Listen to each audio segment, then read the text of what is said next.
오늘 말씀을 봅니다. 요한복음 15장 4절부터 7절까지 말씀을 보겠습니다. 요한복음 15장 4절부터 7절 말씀입니다. 교독하겠습니다. 저와 여러분이 한 절씩 교독하겠습니다. 내 안에 거하라. 나도 너희 안에 거하리라. 가지가 포도나무에 붙어있지 아니하면 스스로 열매를 맺을 수 없음 같이 너희도 내 안에 있지 아니하면 그러하리라. 나는 포도나무요 너희는 가지라. 그가 내 안에 내가 그 안에 거하면 사람이 열매를 많이 맺나니 나를 떠나서는 너희가 아무것도 할 수 없습니다. 사람이 내 안에 거하지 아니하면 가지처럼 밖에 버려져 마르나니 사람들이 그것을 모아다가 불에 던져 사르느니라. 너희가 내 안에 거하고 내 말이 너희 안에 거하면 무엇이든지 원하는 대로 구하라. 그리하면 이루리라. 아멘. 어느 초등학생이 중독이라는 시를 썼습니다. 틈만 나면 게임한다고 중독이라 하지만 난 학교 갔다 와서 할 뿐, 난 학원 갔다 와서 할 뿐, 난 밥 먹고 할 뿐, 난 똥 싸고 할 뿐. 학교도 안 가, 학원도 안 가, 밥도 안 먹어, 똥도 안 싸. 틈도 없이 하는 게 중독이지. 틈도 없이 잔소리하는 엄마가 중독이지. 공감이 돼요. 네, 그 아이 입장에서는 학교도 가고 학원도 가고 그러면서 게임도 하는 건데 그걸 뭘 중독이라고 하냐. 엄마는 시도 때도 없이 계속 잔소리하니 엄마가 중독이지. 그런 시를 썼는데 실제로 예수를 믿고도 마치 무슨 중독에 빠진 사람처럼 그게 도무지 해결 안 되는 크고 작은 죄가 우리 안에 계속 있습니다. 그러면 안 되지. 이렇게 살면 안 돼. 이거 고쳐야 될 것 같아. 그런데도 이번 주간도 여전히 똑같이 살았고, 그런 결심하면 오히려 더 나빠지기도 하고, 그런 문제들을 우리가 예수를 믿고도 여전히 가지고 있어요. 여러분, 예수 믿는데도 왜 그렇지요? 우리가 믿는 복음은 나는 죽고 예수로 사는 복음이고, 그래서 얼마나 변화되면 거듭났다고까지 말합니까? 그런 복음인데 나 분명히 예수 믿었는데 복음도 내가 아는데 왜 난 안 변하지요?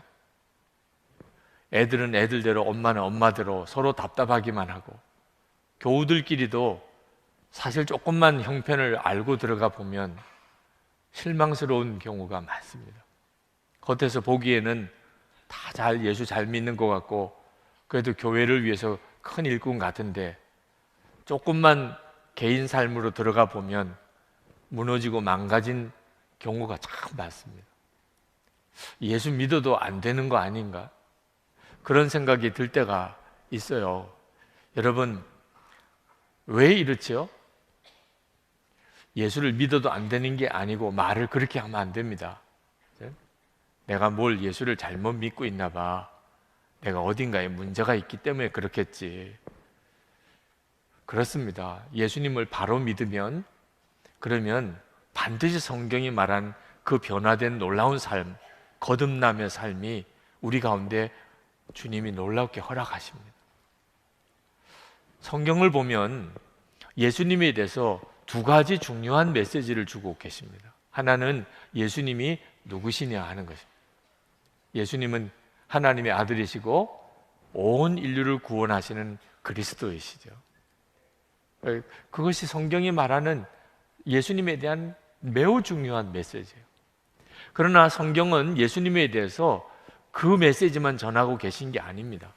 또 하나 예수님에 대해서 전하는 메시지가 있는데 그 예수님이 지금 어디 계시냐. 모든 믿는 자들 안에, 마음에 우리 주님이 와 계시다. 고린도후서 13장 5절에 너희는 믿음 안에 있는가? 너희 자신을 시험하고 너희 자신을 확증하라. 예수 그리스도께서 너희 안에 계신 줄을 너희가 스스로 알지 못하느냐? 그렇지 않으면 너희는 버림받은 자니라. 왜 예수님을 믿어도 내 삶이 안 바뀌나? 이유는요, 예수님이 그리스도라는 사실만 아는데 그치고 있기 때문이에요. 분명히 예수님은 그리스도십니다. 하나님의 아들이십니다. 우리를 완전히 구원해 주시는 분이십니다. 그런데 그 예수님이 내 마음 안에 와 계시다는 사실을 많은 분들이 사실 건성으로 알고 있어요.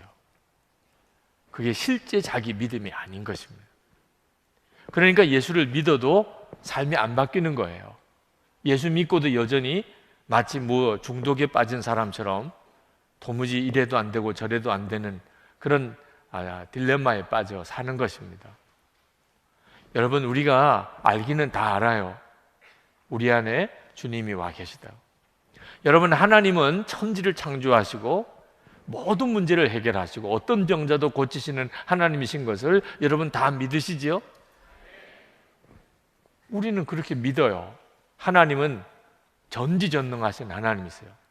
그런데 내 안에 오신 주님은 전지전능하시다고 안 믿어요. 주님이 내 안에 오셨다고 그렇게 고백은 하면서도 천지를 창조하신 바로 그 하나님이 지금 내 안에 오셨다고 안 믿어요. 그러니까 문제가 생기고 몸이 아프고 뜻대로 안 되고 그러면 실망하고 좌절하고 낙심한.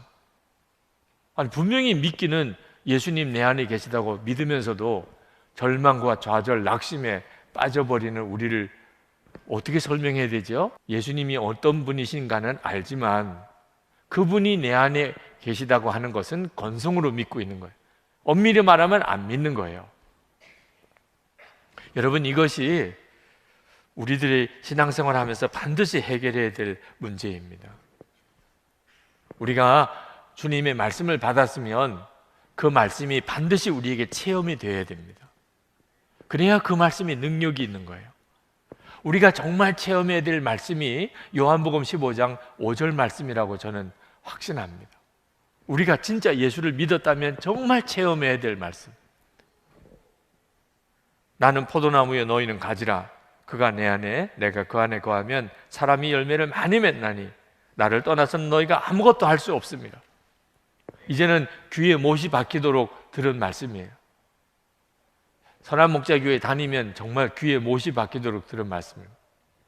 그 말씀은 오늘 또 본문으로 여러분에게 말씀을 전하고 이번 성령 집회 시리즈로 이 말씀을 여러분에게 전해야 되는 일이 오히려 부담스러울 정도예요. 그러나 이제 하나님이 어떤 때가 되었다고 하는 생각이 듭니다. 우리는 좀처럼 안 바뀌는 존재잖아요. 그죠? 우리 스스로가 다 인정하잖아요. 우리는 말씀을 한두 번 듣고서는 안 바뀌어지는 존재잖아요. 중심이 워낙 깊기 때문에. 어지간히 한두 번 들어가지고는, 그죠? 우리가 안 바뀌는 존재잖아요. 그러나 하나님이 이제는 말씀으로 우리의 중심을 캐내는 역사를 이루실 때가 됐다. 그런 생각이 들어요. 그래서 성령 집회 때 이 요한복음 15장 5절 말씀을 가지고 여러분들과 한동안 계속 말씀 앞에 서보기를 원하는 겁니다. 우리의 과제는 말입니다. 이 말씀을 모르는 게 아니고 이 말씀을 진짜 믿는 거예요. 주님은 포도나무고 나는 가지고 내가 주님 안에 있고 주님이 내 안에 계시는 이 말씀을 이제는 머리로 아는 데서만 그치지 말고 정말 믿어보자. 지난 월요일에 전국에 계신 우리 목사님들이 모이셨어요.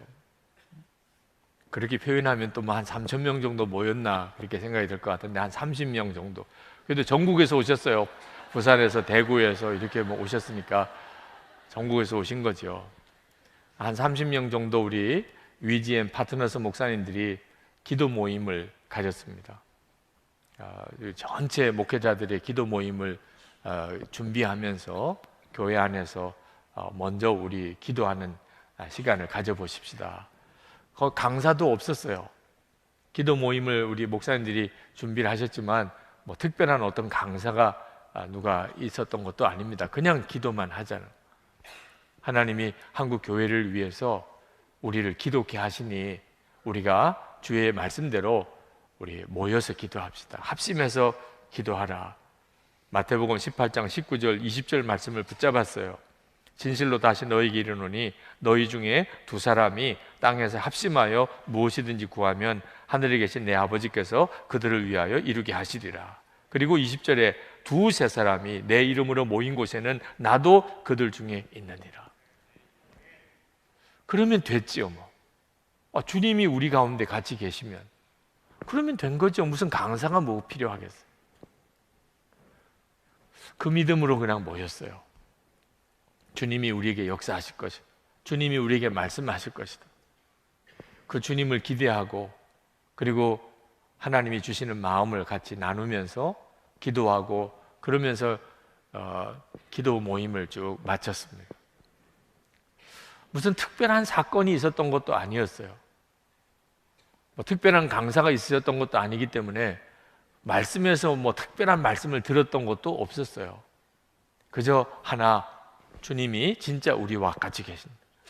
두세 사람이 내 이름으로 모인 곳에 나도 그들 중에 있느니라. 주님이 지금 우리와 함께 계시고 우리를 이끄신다. 그거 하나만 믿고 기도 모임을 가지고 그리고 기도가 끝났는데 부산에서도 오시고 대구에서도 오시고 그런 목사님들에게 너무 좀 밋밋했나 이런 생각도 들더라고요. 그저 이런 정도의 기도 시간을 가지려고 그 멀리서까지 오고 가게 하신 게 조금 미안하다 그런 느낌도 좀 들었어요. 앞으로 이런 식으로 계속 해도 될까? 그런 생각도 들었습니다. 그리고 헤어졌습니다. 그 다음날 새벽에 제가 새벽기도 하려고 교회를 이렇게 올라오는데 마음이 평소 같지가 않아요. 그렇게 마음이 간절해요. 새벽기도 올라와서 기도하는데 기도가 너무 마음이 뜨거워요. 오늘 아침은 왜 이렇게 내 마음이 이렇게 뜨겁지? 어제 그 기도 모임 때문인가? 그런 생각이 얼핏 들었어요. 뭐 특별한 강사님이 계셨던 것도 아니고 그렇다고 해서 기도 모임 속에 특별한 무슨 사건이 일어난 것도 아니었는데 그냥 주님이 우리와 같이 계시다. 우리가 예수님의 이름으로 모였으니 주님이 우리와 같이 계시다. 그분에게 귀를 기울이고 그리고 어떻든지 깨닫는 대로 순종하려고 했어요. 대가 지불이 꽤 있었습니다. 호주에서 오신 형주민 목사님도 그 한국에서 며칠 안 되는 시간을 그 시간에 할애하시고 다들 희생이 있는 기도 모임이었어요. 그런데 제 마음의 심령이 이렇게 변화된 것을 느끼겠어요. 여러분도 이제는 진짜 예수님 그분에게 초점을 맞춰보세요. 우리가 주님을 믿는다고 하고 주님이 내 안에 계시다고 두세 사람이 주님의 이름으로 모이면 우리와 함께 계시다고 말은 그렇게 하지만 실제로는 다 사람을 바라보는 거예요. 이번에는 강사님이 누구셔? 이번에는 설교를 누가 하시지? 우리는 주님께 주목하지 않아요. 여러분 중에도 전화하고 오신 분이 계신지 모르겠지만 금요일마다 교회에 전화가 온대요. 오늘 설교 누가 하세요? 오늘 유기성 목사님이 성령 집회 인도하십니까?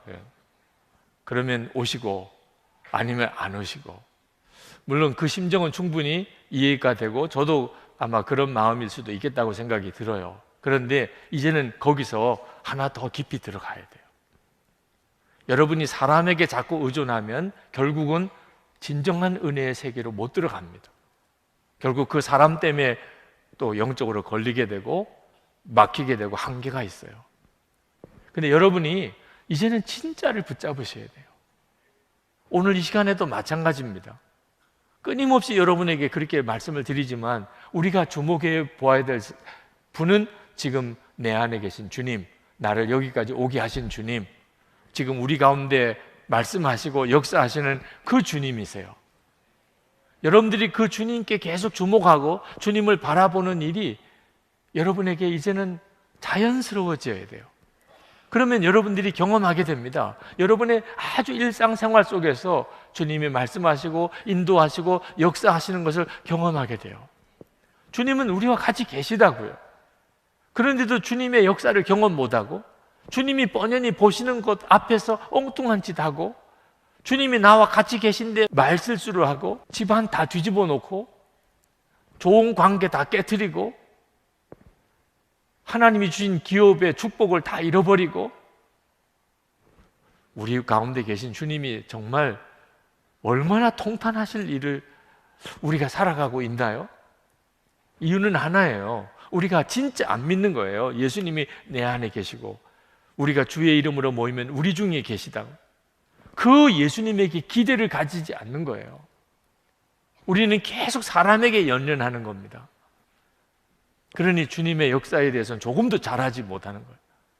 우리는 여전히 사람에게 의존적인 믿음을 가지게 되는 겁니다. 여러분, 주님은 진짜 포도나무시고 나는 가지다. 그런 사람이 정말 있을까요? 있어요. 사도 바울이 그런 사람이었어요. 로마서 15장 17절 18절 말씀 우리 함께 읽겠습니다. 그러므로 내가 그리스도 예수 안에서 하나님의 일에 대하여 자랑하는 것이 있거니와 그리스도께서 이방인들을 순종하게 하기 위하여 나를 통하여 역사하신 것 외에는 내가 감히 말하지 아니하노라. 그 일은 말과 행위로 이렇게 이어집니다. 사도 바울은 그리스도께서 나로 말미암아 역사하셨다고, 그거 외에는 내가 아무것도 자랑하지 않겠다고 그렇게 고백했어요. 그러니까 요한복음 15장 5절 말씀이 그대로 사도 바울에게는 이루어졌죠. 나는 포도나무고 너희는 가지라. 그가 내 안에 내가 그 안에 있으면 그가 많은 열매를 맺을 것이다. 사도 바울은 예수님께서 하셨던 이 요한복음 15장 5절 말씀이 자기에게 그대로 이루어지고 있음을 그가 고백했어요. 예수님이 말씀은 그냥 뜬구름 잡는 이야기가 아닌 것입니다. 그것은 실제로 성도들의 삶 속에 그대로 이루어지는 말씀이에요. 어떻게 하면 그렇게 될 수가 있을까요? 어떻게 사도 바울처럼 나도 주님의 말씀이 그대로 내게 이루어지는 삶을 살 수 있을까요? 주님이 내 안에서 나를 통해 말씀하시고 역사하시는, 이렇게 신앙생활 할 수 있으면 얼마나 놀랍겠어요? 어떻게 하면 그렇게 될 수 있지요? 주님은 아주 간단하게 말씀하셨어요. 먼저 내 안에 거하라. 4절 말씀에 내 안에 거하라. 나도 너희 안에 거하리라. 여러분, 이 말씀을 이제는 정말 붙잡아야 돼요. 주님은 말씀합니다. 먼저 내 안에 거하라. 자, 우리가 주님 안에 거한다는 게 우리의 문제를 풀어가는 열쇠예요. 사도 바울은 주님 안에 거하는 사람이었어요. 본인은 항상 그게 그분의 고백이었어요. 사도 바울의 서신을 읽어보면 그리스도 안에 라는 표현이 164회 그가 썼습니다. 그러니까 엄청나게 많이 쓴 거예요. 그리스도 안에, 그리스도 안에.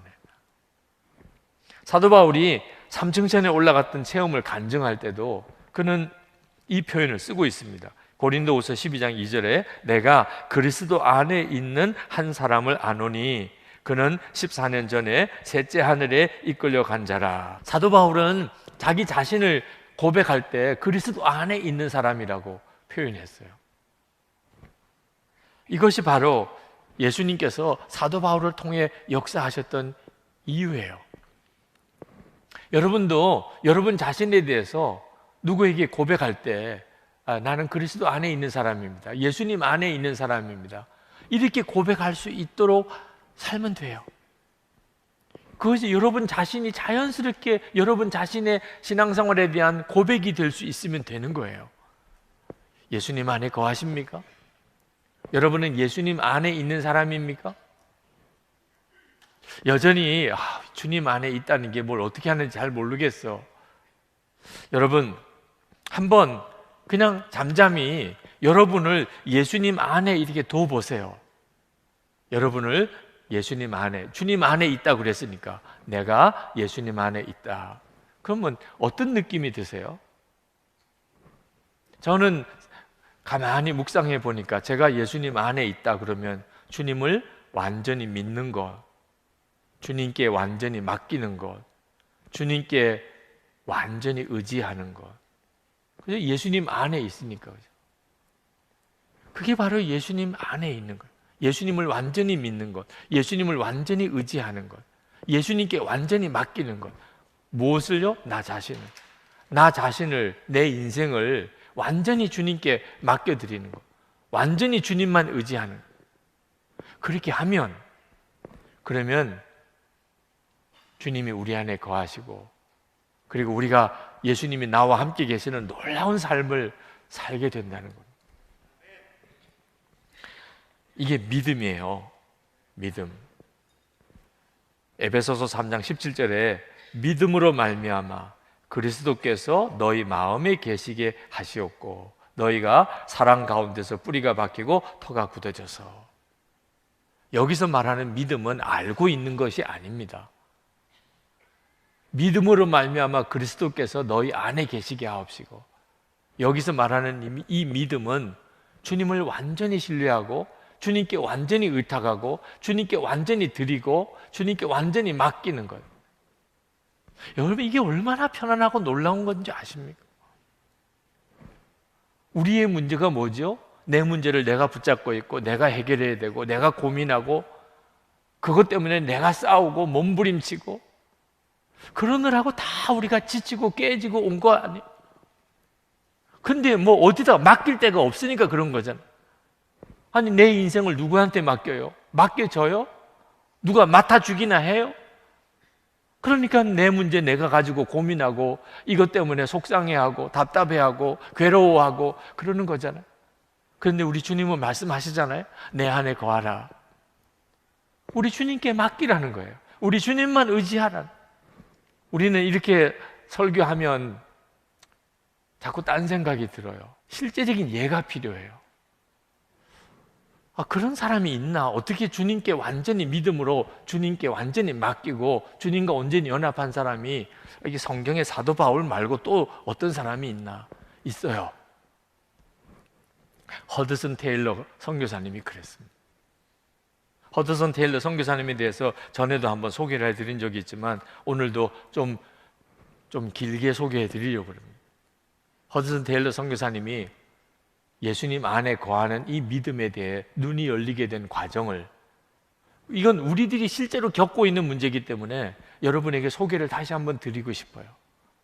오늘 여러분들이 진짜 예수님 안에 거하는 것에 대해서 눈이 열리게 되기를 제가 간절히 원하는 마음으로 허드슨 테일러를 증인으로 여러분에게 소개해 드리고 싶습니다.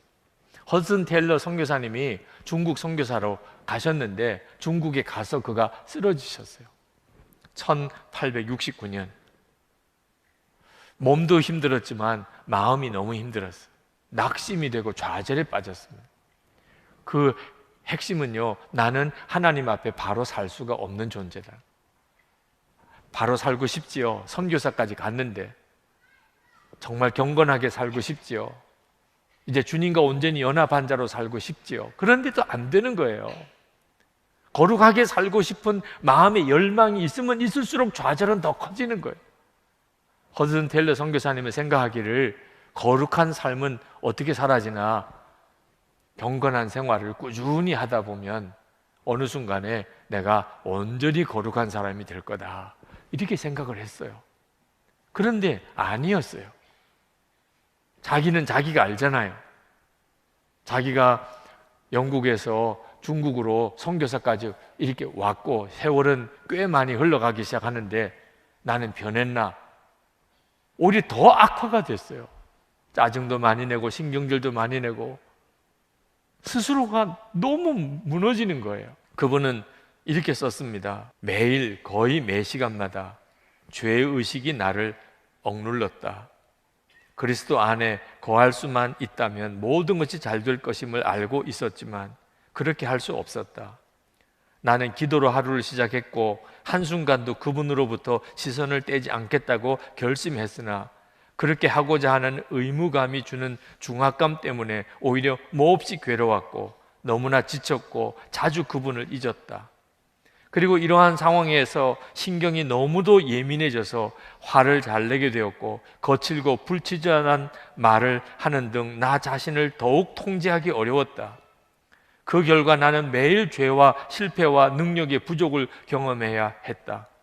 참으로 내가 원함은 있었지만 어떻게 해야 하는지를 알 수 없었다. 그러자 다음과 같은 의문이 들었다. 이러한 상태에서 정령 벗어날 수 없는 것은 아닐까? 끊임없이 갈등하고 패배하다가 인생이 끝나는 것은 아닐까? 나의 체험이 그렇지 않은데 어떻게 중국 사람들에게 예수님을 영접하는 자마다 하나님의 아들이 되는 권세를 주셨다고 선포할 수 있단 말인가? 나는 강해지는 대신 점점 약해졌으며 죄에 대항하는 권능이 점점 없어지는 것 같았다. 나는 자신을 미워했다. 나는 나의 죄를 미워했다. 그러나 그 죄에 대항하는 힘을 얻을 수 없었다. 나는 하나님의 자녀임을 믿었다. 내 마음에 계신 하나님의 영께서는 아바 아버지라고 외치라고 하신다. 그러나 하나님의 자녀로서의 특권은 누려지지 않았다. 나는 내 힘으로만 거룩에 도달하려고 애쓰지는 않았다. 나는 자신이 무능하다는 사실을 알았기에 주님께 도움과 힘을 달라고 구했다. 때로 나는 그분께서 나를 지키시고 보호해 주실 것이라고 믿었다. 그러나 저녁에 돌이켜보면 슬프게도 하나님 앞에서 고백하고 슬퍼해야 할 죄와 실패만이 있을 뿐이었다. 내 마음은 너무나 자주 그런 상태에 이르렀고 대부분 절망으로 끝났다. 더 이상 그리스도께서 보배로운 분, 곧 나 같은 죄인을 구원하실 구주로 여겨지지 않았다. 때로 주님 안에서 화평을 누리거나 기쁨을 갖는 때도 있었다. 그러나 그것은 일시적이었다. 나는 그리스도 안에는 필요로 하는 모든 것이 있다고 확신하였다. 그러나 실제적으로 그것을 어떻게 얻느냐가 문제였다. 실로 그분은 부유하시지만 나는 가난하였다. 그분은 강하셨지만 나는 약하였다. 나는 뿌리와 줄기에 풍부한 부유함이 있다는 사실을 익히 알고 있었다. 그러나 문제는 그것을 어떻게 보잘것없는 나의 작은 가지 안으로 얻어내느냐 하는 것이었다. 나는 믿음만이 그리스도의 충만함을 붙들고 그 충만함을 나의 것이 되게 하는데 유일하게 필요하다는 것을 알았다. 그러나 나는 이 믿음을 갖지 못했다. 믿음을 구하려고 애썼지만 내게 임하지 않았다. 힘써 얻고자 시도하였지만 헛수고였다. 나는 불신의 죄에 빠졌다. 믿음을 구했지만 믿음은 임하지 않았다. 이제 나는 무엇을 해야 하는가? 이게 허든 테일러가 절망에 빠졌을 때의 고백이에요. 아마 이 자리에 계신 여러분들도 정도는 차이가 있겠지만 허든 테일러와 같은 이런 절망감에 빠진 분들이 있으실 거예요. 겉으로는 훌륭하고 믿음도 좋고 다 주변에서 존경하는 분들 중에도 내면으로는 허든 테일러가 가졌던 이 고민을 가지고 있는 분들이 있으실 거예요. 왜 그렇게 잘 믿어보고 싶은데 안 되는 거죠? 그렇게 몸부림치는데 나는 진짜 예수님 포도나무와 가지처럼 주님과 하나 되고 싶은데 그래서 그것 때문에 눈물로도 기도하고 그런 은혜를 달라고 그렇게 기도했고 또 그렇게 살아보고 싶어서 결심도 했고 그런데 왜 안 되죠? 도대체 믿음이라는 건 어떻게 오는 거죠? 그런데 그런 허드슨 텔러의 고뇌가 깊어졌을 그 정점에 메카디라고 하는 동료 선교사님으로부터 편지가 왔어요. 그 편지 속에서 허드슨 텔러 선교사가 믿음의 눈을 뜨게 됩니다. 그 편지 속에 이렇게 썼어요. 어떻게 믿음을 강하게 할 수 있는가? 그것은 믿음을 구하려고 애쓰는 것이 아니라 신실하신 분을 의지하는 것이다. 허드슨 텔러가 충격을 받았어요. 이 말씀에서 뭔가 확 눈이 열리는 것 같았어요. 무슨 눈이 열렸을까요? 믿음은 믿음을 가지려고 애쓰는 것이 아니다. 믿음은 그런 게 아니라 가지려고 애쓰는 것은 아니라 그냥 신실하신 주님을 바라보는 것이다. 그 문장을 읽을 때 나는 예수님을 바라보았고 그분께서 결코 너를 떠나지 아니하리라 하고 말씀하시는 것을 깨달았다. 그것을 알았을 때 얼마나 기쁨이 넘쳤던가. 메카디는 또 이렇게 썼다. 우리가 믿지 아니한다 할지라도 그분께서는 변함이 없이 신실하시니.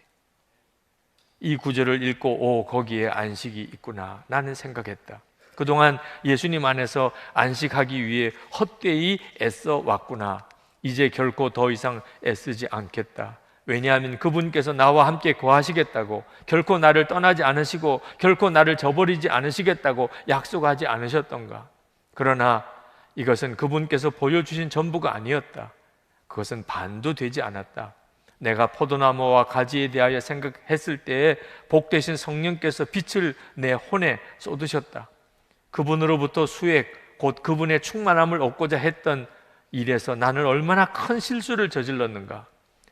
나는 예수님께서 결코 나를 떠나지 않으실 것이라는 사실뿐만 아니라 내가 그분의 몸과 살과 뼈의 한 지체라는 사실을 보았다. 이제 내가 보는 포도나무는 단지 뿌리만 아니라 모든 것, 뿌리, 줄기, 가지, 어린 가지, 잎, 꽃, 열매다. 예수님은 그것만 아니시다. 그분은 흙이요, 빛이요, 공기요, 소나기요, 우리가 꿈꾸고 원하고 필요로 했던 그 모든 것보다 수만 배 더한 분이시다. 오, 진리를 보는 기쁨이요, 부디 여러분의 영적인 눈도 밝아져서 그리스도 안에서 우리에게 값없이 주시는 부유함을 알고 누리기를 기도한다. 오, 부활하시고 높여지신 구주와 진정으로 하나 되는 것, 그리스도의 한 지체가 되는 것은 얼마나 놀라운 일인가. 그것은 무엇을 의미하는가? 그리스도는 부유하신데 나는 가난할 수 있는가? 너의 오른손은 부유한데 왼손이 가난할 수 있는가? 너의 머리는 잘 공급받는데 몸은 굶어 죽을 수 있는가? 은행원이 고객에게 그 수표를 쓴 것은 당신의 손이지 당신이 아니요 라거나, 나는 이 금액을 당신 손에 지불할 수 없으며 당신에게만 지불할 수 있어 라고 말할 수 있는가? 우리가 그리스도께 속한 자여 그분의 지체인 까닭에 예수님의 이름으로 드리는 너의 기도나 나의 기도는 반드시 응답을 받을 것이다. 우리가 비성경적이거나 또는 하나님의 뜻을 따르지 않고 어떤 다른 것을 요구할 경우 그리스도께서는 응답하실 수 없을 것이다. 그러나 우리가 그분의 뜻대로 무엇이든지 구하면 그분께서 들으시는 것이라. 우리가 그분께 구하여 청원한 것들을 가진 줄 아느니라. 여러분, 허드슨 테일러 선교사님이 이렇게 고백했던 것이 아직도 여러분에게는 여러분의 것이 되지 못하는 답답함이 있으실 거예요. 그러나 주님은 여러분에게 눈을 열어주십니다. 아, 믿음은 가지려고 몸부림치는 게 아니고 그냥 주님께 맡기는 거라, 받아들이는 거라. 주님이 여러분에게 믿어지게도 하시고 여러분의 삶을 바꾸기도 하시고 다 주님이 하시는 거예요. 여러분이 그렇게 되려고 애쓰면 주님은 못 하세요. 오히려 여러분이 할 수 있는 일은 그냥 주님께 진짜 맡기는 거예요. 여러분이 정말 변화된 삶을 살고 싶습니까? 도무지 끊지 못하는 죄에서 여러분이 그 죄에서 끊어지는 역사가 일어나기를 원하십니까? 주님을 믿는 것밖에 다른 게 없어요. 그걸 해주실 분은 주님이세요. 그럼 믿는다는 게 뭐지요? 맡긴다는 게 뭐지요? 주님 안에 거한다는 게 뭐지요? 더 이상 그것 때문에 고민 안 하는 거예요. 그것 때문에 내가 안달 안 하는 겁니다. 아, 주님께 맡겼으니까. 주님께 맡겼으니까. 여러분, 아주 버릇없는 아이가 있는데 부모 심정에 이 아이를 좀 바로 잡아주고 싶어요. 아, 안 돼요. 엄마 아빠 말은 도무지 안 들어요. 그런데 소문을 들었습니다. 아주 훌륭한 선생님이 계신데 그분께 맡겨진 아이들은 다 변화된다는 거예요. 그래서 그 아이를 데리고 그 선생님 집으로 갔습니다. 선생님이 나에게 맡기세요. 맡기고 가세요. 맡기고 가라는 말은 그 아이를 그 선생님 집에 두고 가라는 거죠. 아, 이 부모가 그 순간에 얼마나 참 갈등이 되겠습니까? 아, 이 아이를 이 선생님 집에 맡기고 가도 될까? 근데 그 부모가 할 수 있는 일은 그거밖에 없어요. 맡기고 가야 돼요. 가면서 또 끄집고 가면 안 돼요.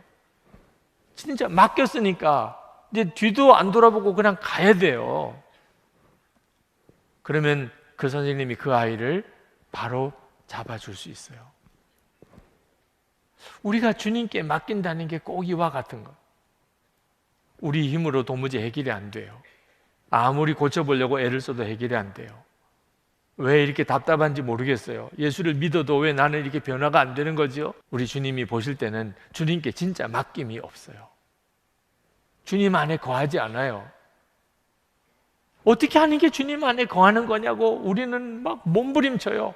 주님 안에 거하고 싶은데 그 믿음의 눈이 진짜 열리지 않는 거예요.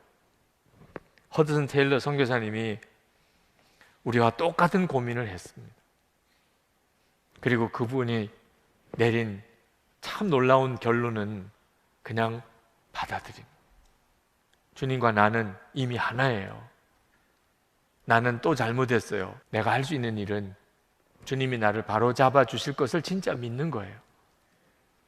주님께 나 자신을 완전히 맡겨버리는 거예요. 더 이상 걱정 안 하는 거예요. 그러나 나는 분명히 선포하는 거예요. 주님이 나를 바로 잡아 주실 것이라. 그때 우리 마음속에 믿음의 싸움이 일어나요. 너 그 상식적으로 맞는 이야기냐? 아니 너 자신이 이렇게 부끄럽고 추하고 의지도 약하고 너 이 죄의 종노릇 하고 있는 너 자신인데 그냥 예수님께서 너를 고쳐주실 것이라고? 너 그렇게 하면 진짜 될 거라고 생각이 들어? 여러분, 우리가 싸우는 건요 죄와 싸우는 게 아니에요. 마귀가 심어주는 의심과 싸우는 거예요. 우리가 할 수 있는 일은 내가 아무것도 할 수 없는 것을 나는 찬양합니다.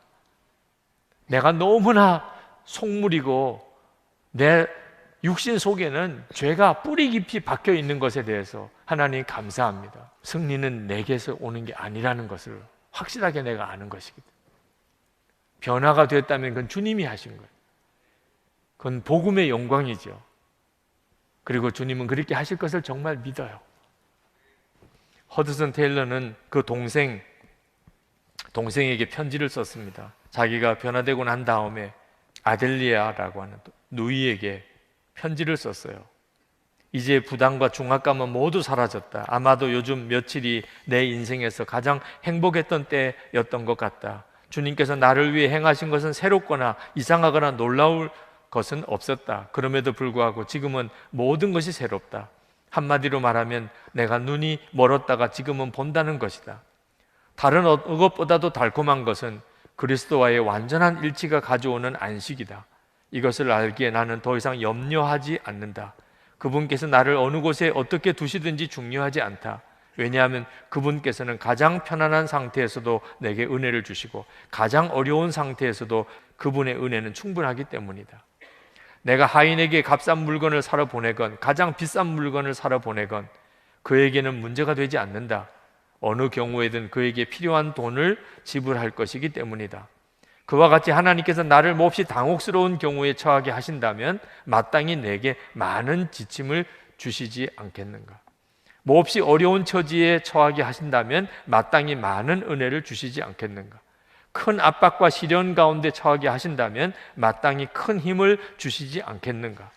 긴급한 경우를 당할지라도 그분의 것으로 감당치 못하지는 않을까 두려워하지 말아라. 이 모든 것은 믿는 이와 그리스도의 하나됨에서 비롯된다.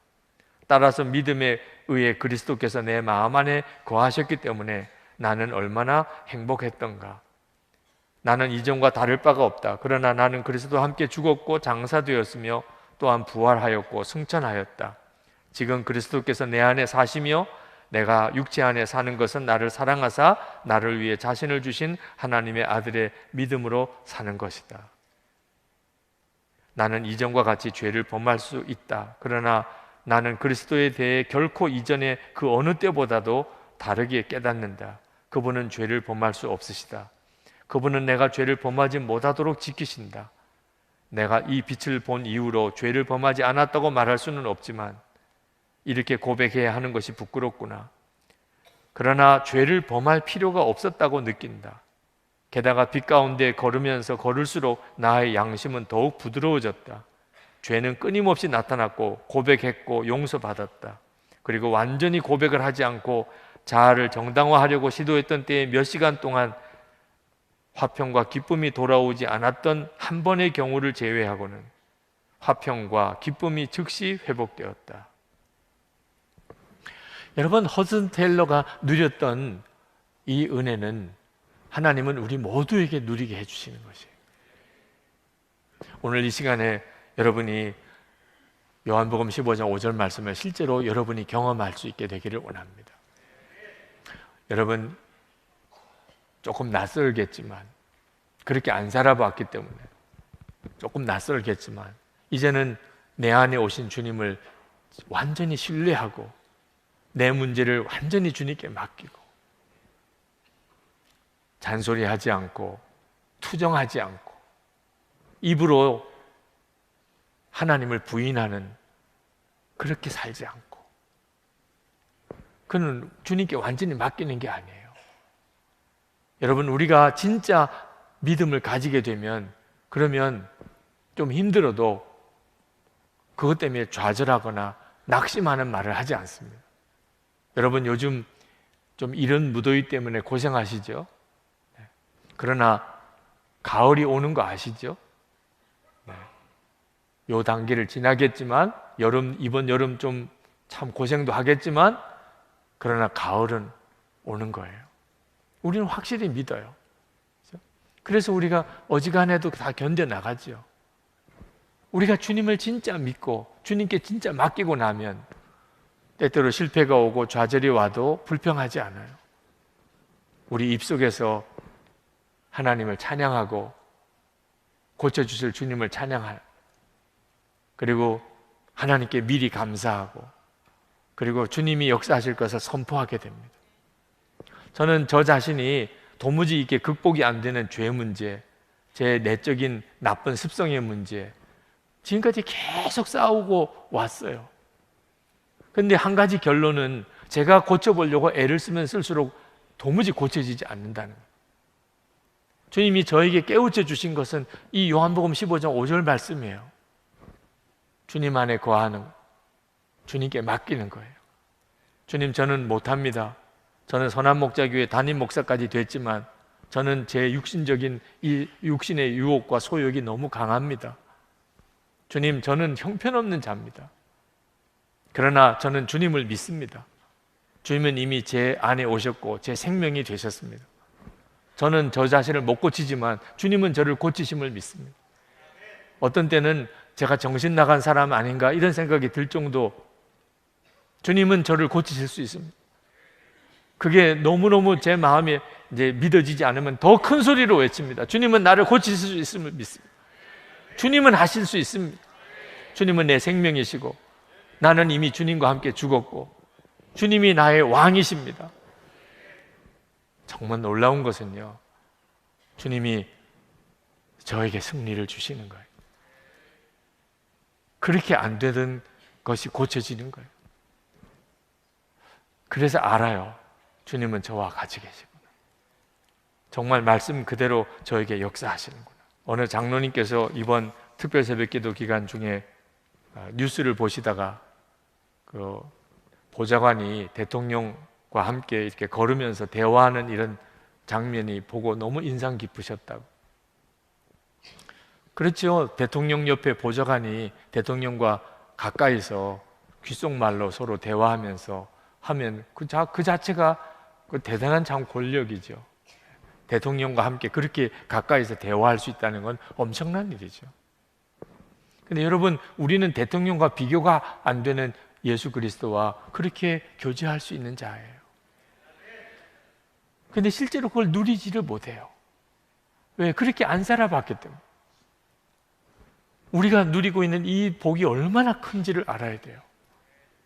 주님과 교제하고 주님께 내 모든 문제 맡기고, 그리고 주님으로부터 그 문제가 해결되어지는 은혜를 내가 경험하고, 그래서 주님을 더 알게 되고, 나중에는 정말 주님과 귓속말로 소근소근 할 정도로 주님과 그렇게 깊이 교제할 수 있는 그 특권, 이것은 오늘 결심했다고 내일 이루어지는 건 아니에요.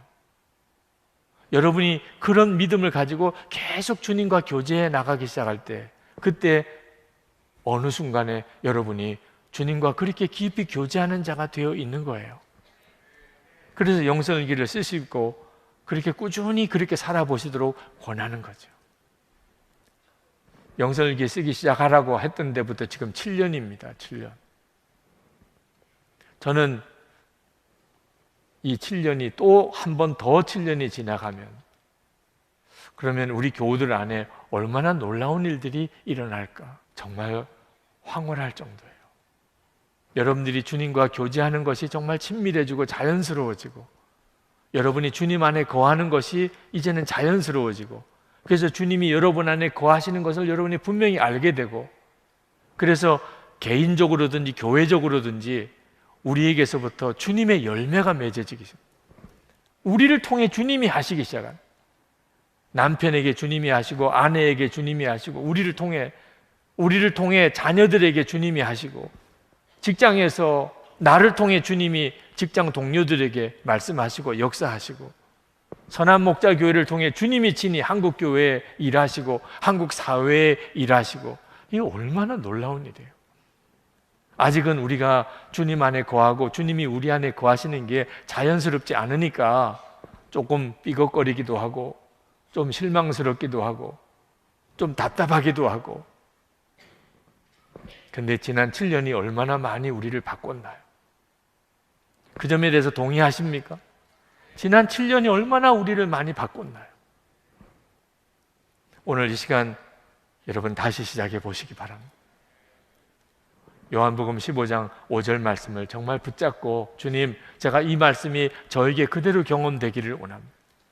제가 이제는 진짜 주님과 나는 포도나무와 가지인 것을 정말 믿고 나가겠습니다.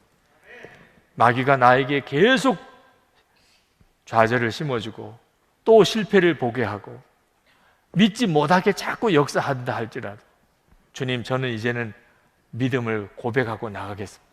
나를 변화시켜 주실 분은 주님이시고, 이기게 하실 분도 주님이시고, 중독 같은 죄에서 나를 벗어나게 하실 분도 주님이시고, 중독 같은 죄에 사로잡히는 우리 아들을 벗어나게 해주실 분도 주님이시고, 내 잔소리가 아니고 주님이시라는, 믿으십시오.